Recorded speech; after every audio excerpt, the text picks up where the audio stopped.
trying to find current workers or current skilled workers is look, it's an enormous challenge. So being able to, skill up constantly, I think that's the future of work and the future workforce. It's tough because kids today have many options, and every industry is trying to get in front of them. There is quite a significant number of people that are planning to exit the industry or will exit the industry through retirement. Looking after people's health and well-being and being aware of that and being supportive around that, particularly around mental health, I think that's going to become really important going forward as well.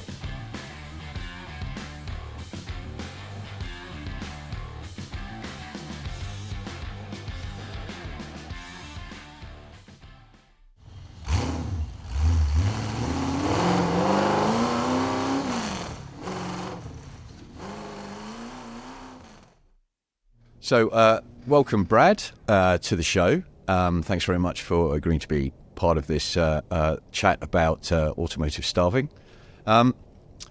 So you're the Director of Industry Initiatives for MTAQ Queensland. Can you explain what it is that you do in that role, and specifically in terms of how that relates to staffing and skill shortages in the automotive industry? Yeah, thanks, Jonathan. Thanks for having me today. Really appreciate it.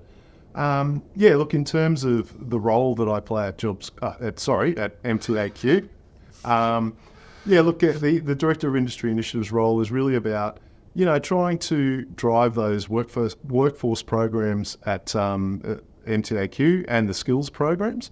It's really about trying to, drive those programs that are designed to support our membership and the automotive industry in general, actually, to address those critical workforce and skills demands at the moment, particularly around government, Queensland and Australian governments, are all realising that this idea of workforce and supporting employers is really a critical element of making sure that the whole economy is set up in a way which the skills are provided at the right time in the right places, and that there is a highly skilled, flexible and adaptable workforce ready to go and ready to drive that economic prosperity. So my role really is to, advocate on behalf of industry on what's needed, but also to support our employers to, get the people they need when they need, and all that sort of stuff. Not a particularly easy task in when you've got such a tight labour market, but we really need to also drive, that kind of behavioural change around how we employ and who we employ, so that we can, achieve the business goals that we need to, and that drives that kind of overall economic prosperity as well. Yeah, so, before we touch on the initiatives and the strategies and what plans are actually being carried out by yourself, the government and others, let's talk about the actual state of the industry at the moment. So we probably all know that there's a horrific skills shortage and everybody's looking for staff and apprentices.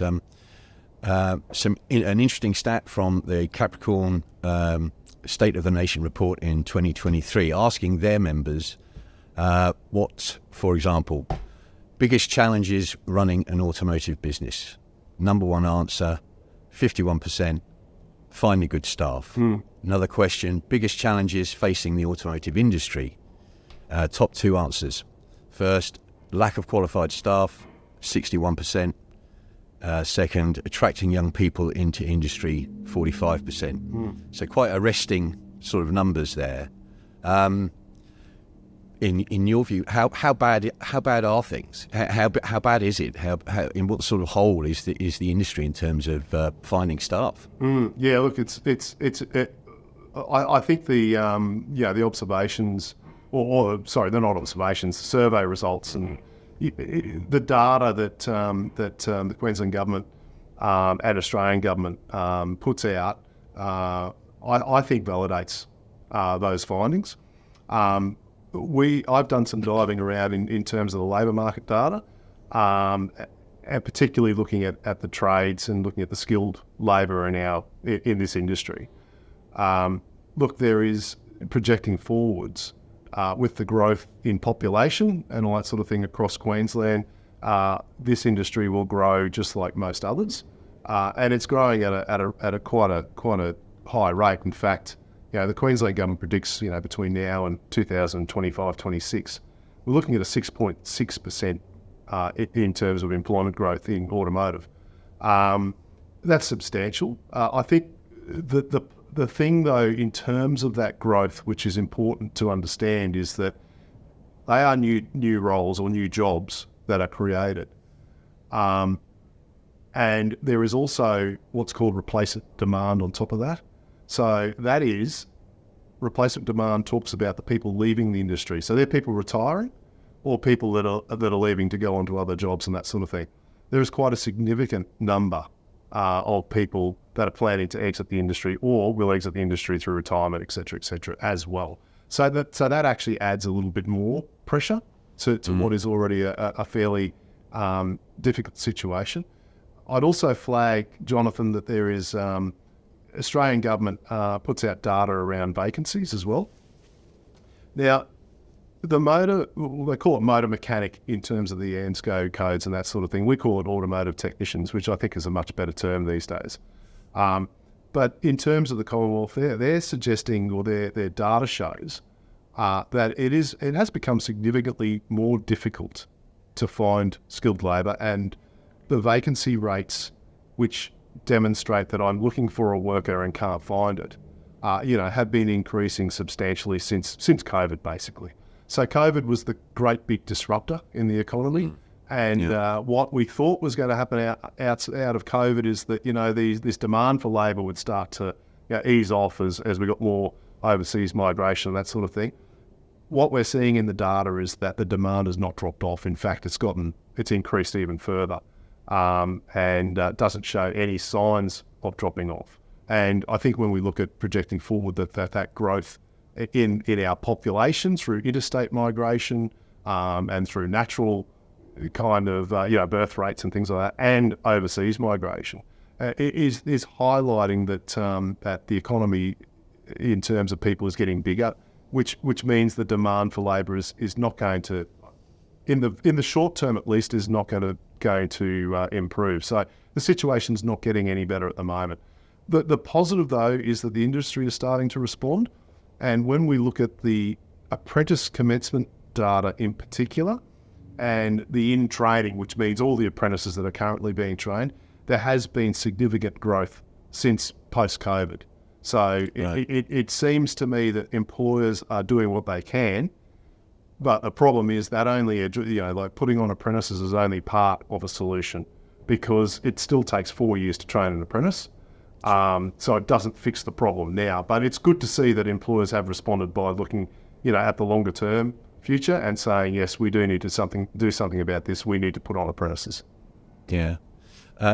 We sort of, we mentioned the mechanic type situation there, but actually these skill shortages across the board, across every sector in the industry, from paint and panel to auto electrical.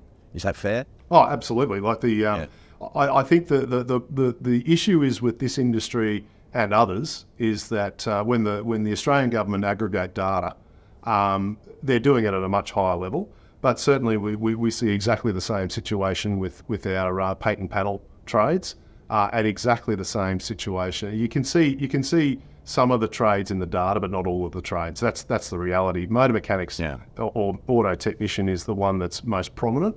But certainly we can see panel beaters exactly the same scenario. Just the problem is with some of the other trades is the numbers are too tiny from a Australian government perspective to really show up in the data, in terms of that vacancy data, that is. But yeah, look, absolutely, you're right. You're absolutely 100% on the money, Jonathan. It's across all the technical qualifications in the and occupations in the auto industry. Yeah. So, Brad, how did it get to this point? How do you? What's your view on how did the industry get to the point where we're desperate for staff across all sectors. How on earth did that sort of scenario come to pass? Look, it's a really good question, Jonathan, and I think this industry and pretty much all other industries are probably asking the same question. I think I've been in government for the last probably 10 or 11 years before coming to MTAQ, and before that I was with the electro-technology or electrical sector. And even as far back as 15 years ago, most industries were talking about the need to put on apprentices and the need to, grow their own future workforce.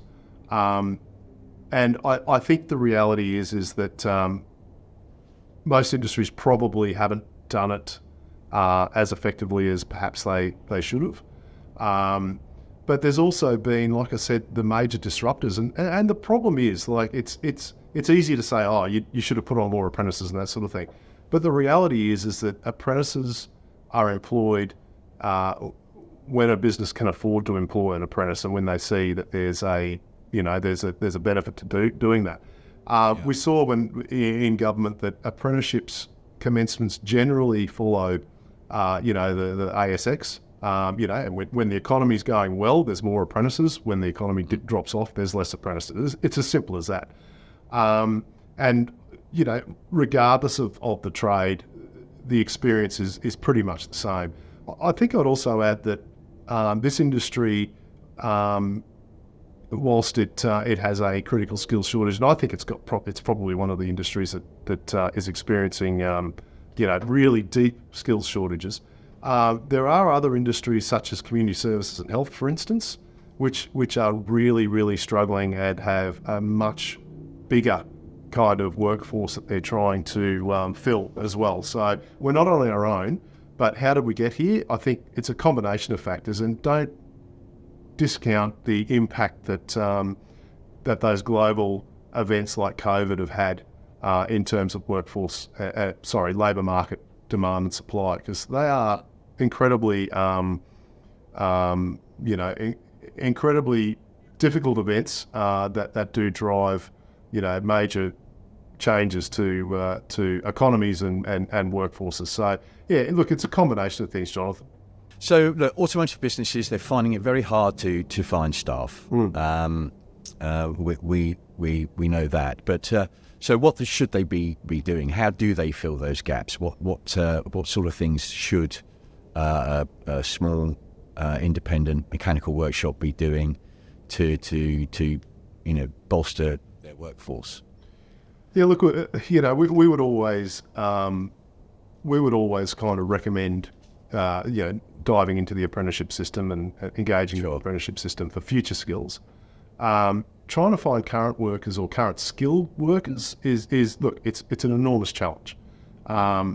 Look, there are experts in this area. There are labour market or labour hire kind of firms around the place that will find you labour, no question. I'll find you skilled labour, no question. It's not cheap. And, taking a solution like that, you are really, taking a punt, so to speak, because it's not somebody that you necessarily know or have been able to screen as effectively as, say, an apprentice. But that's one way. Other ways, and a lot of our the organisations I talk to have already heavily engaged in this, is going through that overseas option, skilled migration. That means you can get a skilled worker, pretty quickly. But again, there's a high cost to that. So, it was interesting when I was talking to one employer, a fairly prominent employer, has a string of car yards sort of thing, and they said to me, look, we've got a couple of strategies. One is we grow them, and the other strategy is we buy them, and that really sums it up for me. If you want to grow them, then I think you've got a much more control over how you design that skilled worker. If you buy them, look, it's like buying anything. You're going to get good workers, great workers, average workers. But really, there's no simple answers. There's no easy answers, I should say, and there's no quick fix. and there's no cheap fix. It does take a commitment either way. I think that's the attraction side, but I'm hoping you'll ask me also about the retention side too, Jonathan. Okay. Yeah. Yeah. Well, yes. Okay. Let's hit onto those subjects. Some of those subjects.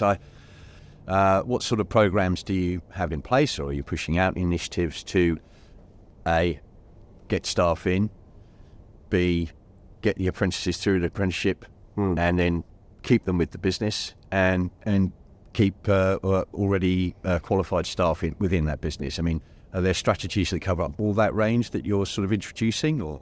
Yeah, look, there are, and I mean, just focusing firstly on the attraction side, just briefly again for a minute. Yeah, there's a couple of different programs that MTAQ is offering its members, and these are really about the idea that try something you haven't done before. Like there are cohorts of people out there that are disengaged in the labour market and just looking for an opportunity, usually from different backgrounds. They might be from First Nations backgrounds, or from culturally and linguistically diverse backgrounds, or people with disability. Look, we've got some really great case studies that have been, put out through the Motor Trader, for instance, about businesses that have taken the plunge and have been really, really successful. And by taking on people who they may have overlooked in the past, they've had a great experience. And and it's something that we would like to promote. That idea that your next great worker might be out there and looking for an opportunity. That's really more about the entry level kind of cohort.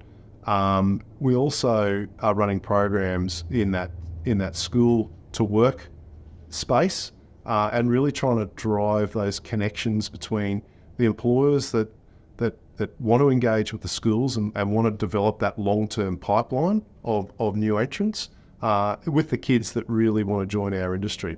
And look, it's tough because kids today have many, many options, and every industry is trying to get in front of them. So we need to be really clever and really innovative in our approach to that, to make sure that we can attract the kids that we need, for the future of the industry. So there's a couple of different ways that we're trying to address that.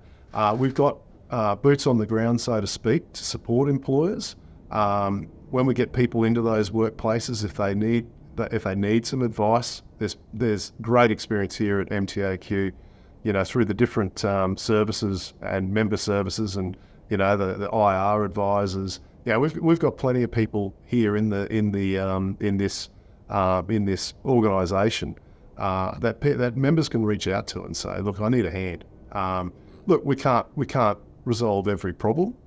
We can't provide a solution to every single problem, but we've got a range of solutions that, and there might be just one or two things that can help. But certainly I think in that attraction piece, we are asking employers, look, think a bit differently, come with an open mind, and we may be able to support you, and we'll do our best to try and support you.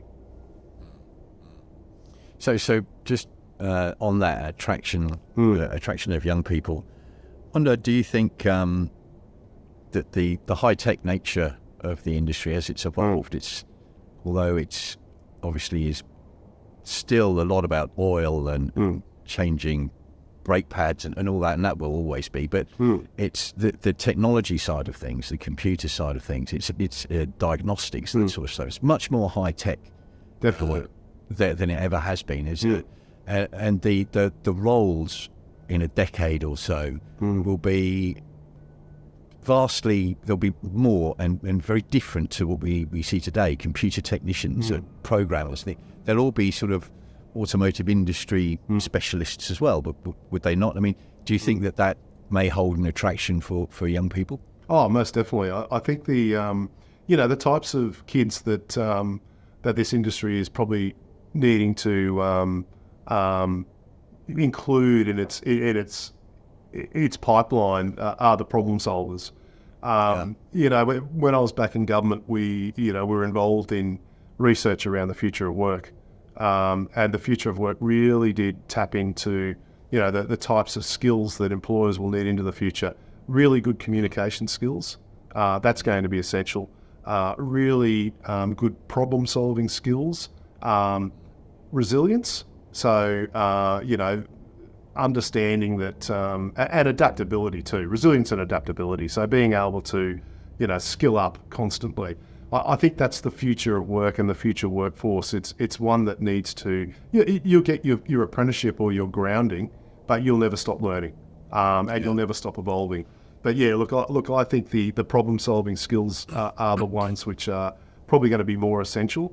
I think the physicality of work is going to change, and we know across many occupations, robotics and automation is really going to have a big impact. Like you said, there's still going to be people changing brake pads and taking tyres off and and all that sort of thing. That's not going to go away in a hurry. But over time, it will just become less and less and less as automation starts to take over. Which means, the attraction to this industry will develop. There'll be a higher attraction to this industry because future workers will see it as being something I can really get into the diagnostics and the fault finding kind of side of things. Like you said, dealing with computers and being able to do a bit of programming or whatever. That will evolve, and I think that's an attraction piece, and a retention piece too. You'll have some kids coming into the trade now that will see that as a real positive. Look, there will always be people that are attracted to the trade because of the physicality nature as well. So I think we can offer a role for anyone, and I think we need to try and be mindful of that. That it's not just going to be all about the fault find and problem solving and that sort of thing. That there's still going to be a space for those people that want to come in and get their hands dirty as well. Yeah. Okay, so you mentioned the retaining staff there. How do businesses keep hold of their staff? What sort of things should they be looking at doing? Have things changed over the decade? Are there new strategies that they should be considering? Yeah, look, it's funny. A couple of old blokes like you and I, Jonathan, sitting around talking about young people and that sort of thing. But look. Yeah. I think the research is showing, and certainly, again in that future work kind of literature which is out there, the workers that are coming into the pipeline now, they're a bit different to when we left school and that sort of thing. There's no doubt that people are starting to, and I think particularly in where I've interviewed younger people and that sort of thing. There's often questions that come in about, what's the culture like in the organisation? I like to work in teams. How do you feel about collaboration and that sort of thing? Yeah. It seems to me that people have the value sets of workers is shifting. So those businesses that offer a good culture, and look, I think our industry is really well placed in that space, because I've been to quite a few businesses where, the small family owned operator, there's a lot of people who really would value that. You know what I mean? Like the family atmosphere, the understanding that I'm working as part of a family style culture. I think that's a real positive in terms of attraction and retention as well. But I think the other positive is those businesses that understand that I need to show that there's a future, that there's somewhere to go in my organisation. Even a small business can do that. Even a micro business can do that, because you can say, well, I'll take you on as a tradesperson or whatever, but over the next 5 years, we'll train you up. We'll give you some leadership skills. We'll train you on on fault finding and diagnostics, whatever it is. So people can see a bit of a future. I think some of the other attraction strategies that I've heard when I've been out and about are things like offering flexibility where you can. Now, I understand that, like when you're on the workshop floor, there will be it might be a 7:30 till 4:30 or whatever. kind of day that we need to run every day to get through all the work that we need to get through. But yeah, some employers have offered 9-day fortnights, for instance. Other employers are offering other incentives like I don't know, fuel cards and things like that, or they might offer things like look, we'll down tools every second Friday and have a barbecue in the middle of the day. So there's all sorts of things you can do, and they're all related to culture, and it's all related to to how do I can't always provide everything, and if a worker goes for an extra $2 an hour, an extra 50, whatever it is, $1.50 an hour, money talks, no question. But if you can create a culture, and a positive culture, one that's free from bullying and harassment, one where you can show people you care about them, you might get away with paying a little bit less than the employer down the road, who's happy to pay over the odds, but it's churn and it's churn and burn. I hear a lot about the mining industry as well, and about the challenge from the mining industry. Look, I've been out to resources work sites. I've spoken to, particularly when I was in the electrical industry, to electricians who've come from that environment. I don't hear a lot of positivity outside of the dollars.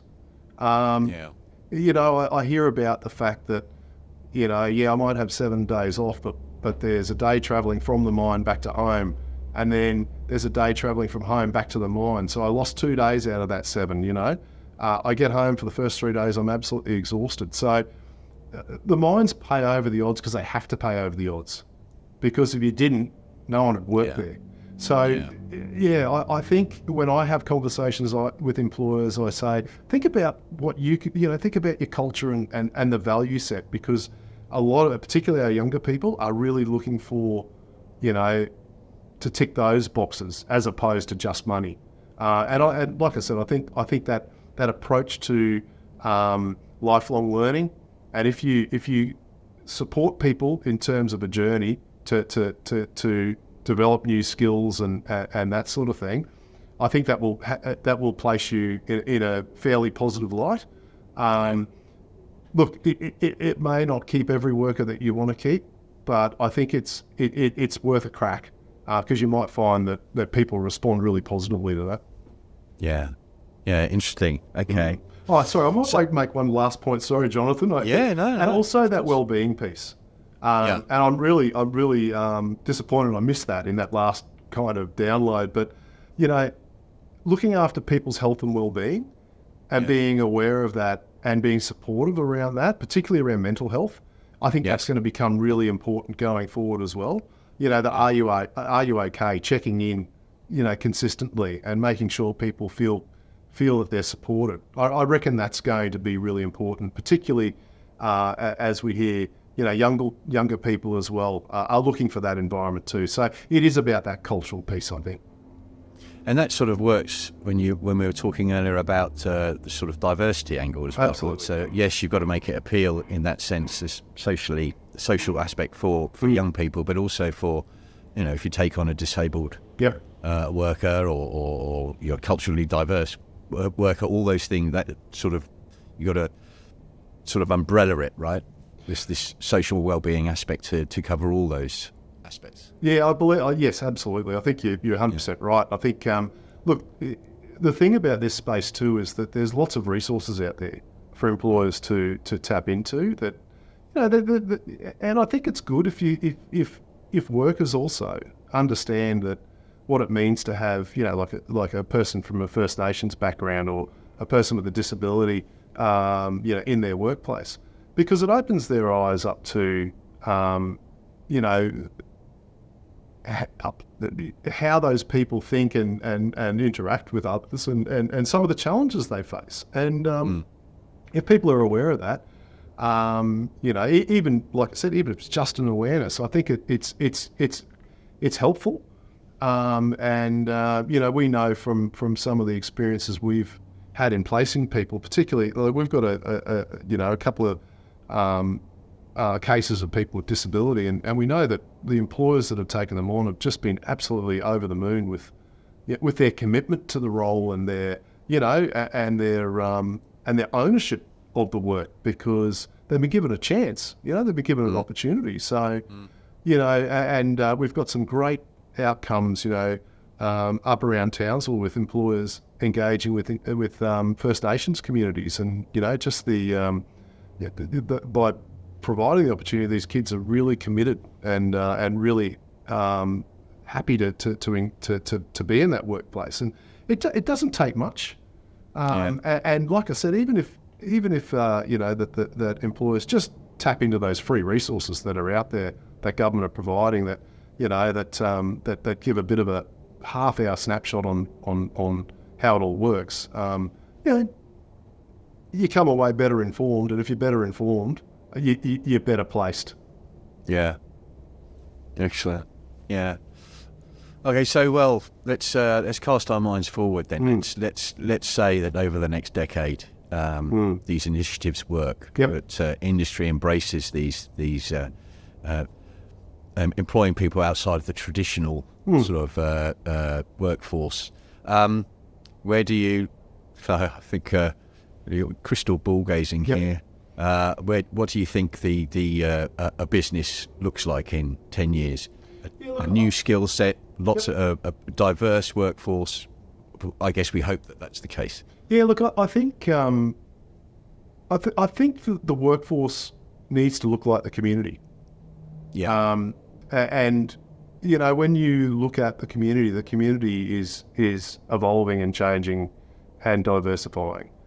I grew up in the area of Logan in south of Brisbane. And when I grew up, most of my neighbours, most of the guys I went to school with, we were all sort of Anglo-Celtic. Basically, there were a few people. There were a few people from different backgrounds and that sort of thing. But if I drive through the same suburbs that I grew up in and went to school in, the whole community looks totally different. And I think that's true across most of Australia. And I think that our businesses and our workforces are just going to look similar to what the community looks like. It always has, always will be, I think. I think the other thing about this whole space is that, it's tricky because, because people like things the way that they are used to. And so it does take a bit of a leap of, like I said earlier, a bit of a leap of faith to think a bit differently about workforce, to think a bit differently about skills, to think a bit differently about my future pipeline.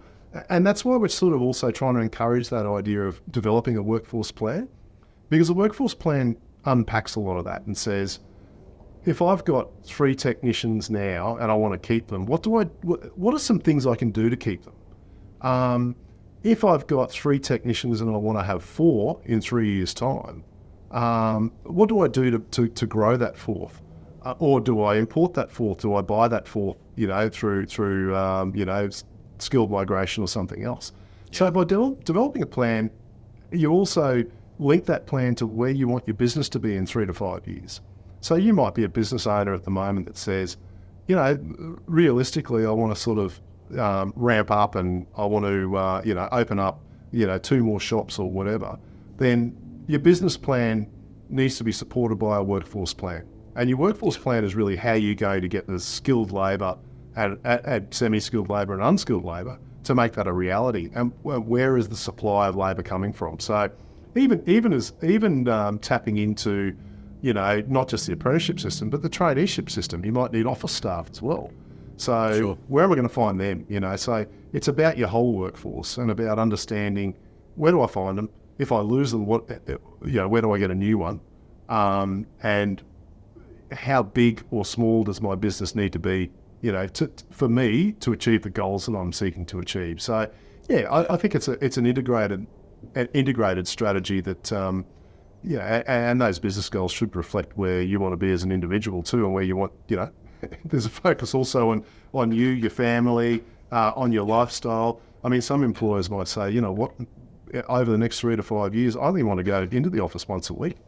Yeah. I only want to be on the workshop floor once a week. All right, this is the plan of attack of how over the next 3 to 5 years you start extracting yourself off the shop floor or out of the office so you can go fishing. or surfing or whatever you do. You know what I mean? So yeah, it's all part of, I guess, your life plan, linked to your business plan, then linked to your workforce plan. Yeah. Well, given all that, and given that the state of the industry as we know it, with the tens of thousands of spots, the skill shortage, I guess automotive businesses really do have to start thinking about this sort of thing, right? The diversity and how to keep people and how to bring people in and how to attract people. All these things that we've talked about. If they don't start addressing these and considering these plans, they're be in a bit of trouble, I suppose, wouldn't they?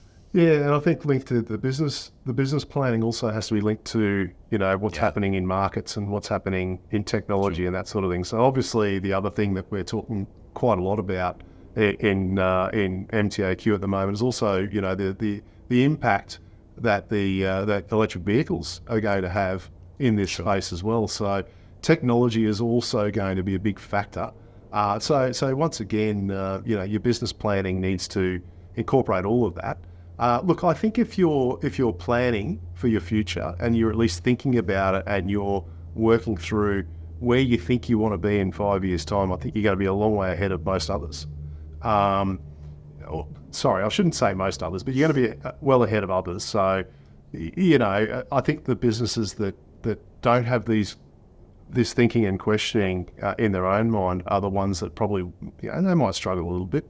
I think, what do they say? Nobody plans to fail, but people do fail to plan. So, Yes. we would really, really drive the messaging that start your planning, think about where you want to be, and think about how you get there and what people you need to get there as well. I hope that answered the question, or did I just make up my own question? No. That was good. Planning is key, and they should be thinking about it now. Yeah, that's good. Okay. Well, look, Brad, thanks very much. That covers the main part of what I wanted to talk about. So thank you. No problem. But seeing as you're in the car industry, and we talk about cars on this show, I have two questions I want to ask. Yep.